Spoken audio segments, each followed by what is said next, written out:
ચાલુ ધંધો વેચવાનો છે। સરથાણા જગતનાકા વ્રજ ચોક પાસે કોર્નરની દુકાન છે। 5 લિટરવાળી દુકાન છે। ફાસ્ટફૂડ અને આઈસ્ક્રીમનો ચાલુ ધંધો છે। આ તમે સ્ટીલનું કાઉન્ટર પણ જોઈ શકો છો। અહીંયા ટેબલ ખુરશી છે, બધી જ વસ્તુની સાથે આખે આખું બેઠે બેઠું સેટઅપ વેચવાનું છે। 2 આઈસ બોક્સ છે, 2 ડીપ ફ્રીજ આપેલા છે આઈસ્ક્રીમના, એ પણ તમે જોઈ શકો છો। કોઠી આઈસ્ક્રીમનો બધો જ સામાન છે, કોઠી આઈસ્ક્રીમનું મશીન છે। આ દુકાન ભાડાની છે, પાર્ટીને બહાર જવાનું હોવાથી આખે આખું આ સેટઅપ વેચવાનું છે। આ કાઉન્ટર પણ તમે જોઈ શકો છો।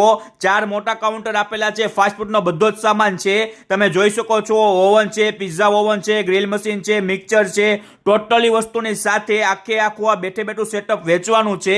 રોજનો 5 થી 6 હજાર રૂપિયાનો ધંધો થાય છે। લોકેશન, મોબાઈલ નંબર સ્ક્રીન ઉપર આપેલા છે। આ તમે કોલ્ડ્રિંક્સનું ફ્રીજ પણ જોઈ શકો છો, કોઠી આઈસ્ક્રીમનું મશીન પણ જોઈ શકો છો। આખે આખું સેટઅપ વેચવાનું છે। વહેલા તે પહેલા લોકેશન, મોબાઈલ નંબર સ્ક્રીન ઉપર આપેલા છે, તો રાહ નહીં જોતા કોન્ટેક્ટ કરી લેજો વાલા।